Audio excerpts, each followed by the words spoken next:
Somali Facebook group. Hi. It's Leona. It's Daqa. It's Samira. Representing London Town.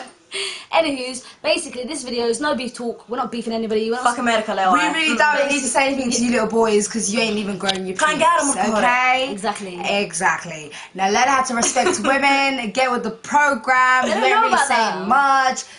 Keep my fucking name out your mouth, bitches. Okay. محمد أحمدو ورياها شيطان يهو بحث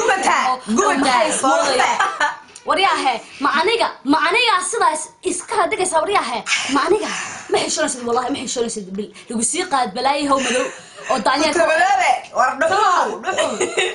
so which again نحوشة مرة فيديو قصو دوبي سيد it's unnecessary ما فهمتي videos are stupid and your friend looks like an idiot ما فهمتي هذه حشيش قاعدة لقى صوها أحمد ريركيسو كو أدوبت كريين te وطنها ما فهمتي أحمد عمران مالك سنوه سيسي stop this أحمد عمران يا أضيقة ولا خليسين تأذيني تقوي بك ولا الأغنى هنا تقوس عاقة dadka ku haysan youtube waa ognahay وانكو أرقنا إلى مقاحدي الصومالية ناس كسو عارسي شدانك اسكلا شدانك اسكلا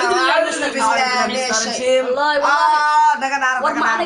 عارف نقول سوي شيء هذا قفتها وان كل شيء أنا بيعبسينا ها don't ever fucking fuck with us, yeah? We are from London, nigga. London town representing. Okay, you understand? With your multicolor fucking representing that fucking ugly ass Americana. You know what? Fuck America. United. Why are you making videos? The United Nonsense States. The United States of America. States of motherfucking America. That's what I'm saying, man. And another thing I want to say to you, Ahmed Imran, is you really just looked dopey in the other video that you did. You're so stupid. I don't even know why you actually did the video because you were irrelevant. Like I told you, this topic is not concerning you. What the face, okay? Yeah? Do you understand? So get off our pom-poms. We don't want to hear it. And we want to make a shout out to all the UAE, shout out Europeans, Australians, Australians, shout out to Aisha, I love you. Aisha, I love you. Shout out to you. Shout out to Faisal Frenchie and Faisal. Shout out to both Faisals. Love you guys. We love you too. Yes, and who else? Cut the motherfucking video. Speedy. Speedy, my nigga. Shout out to you. Anywho, we're gonna go. Aisha, I love you again. We ain't got nothing to say. We're gonna blow kisses to everybody in the Facebook group. We love you too. And those little kharisi. I know you have America. We don't. Yeah. إلهك عبصنا وحجابي محاوية فاشل متخانين غروح متخانين والله قرين اسكتشوغا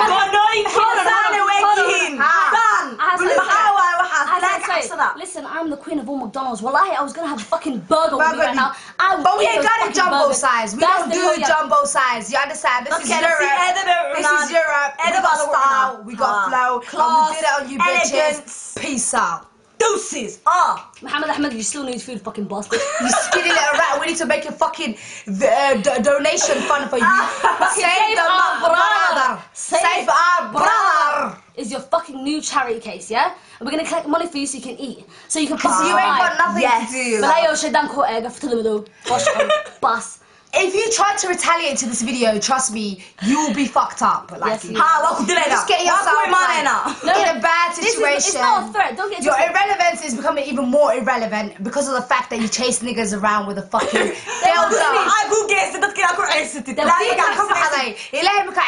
I want to suck your dick. I want to suck your dick.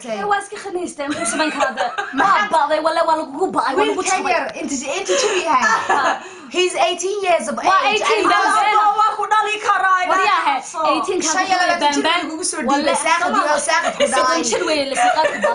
Anyways, we're joking. Listen, it's all fun and games, banter. Shout out to everybody. Does this. Love you, London town. Keep it 100. Keep it 300. Keep it 600.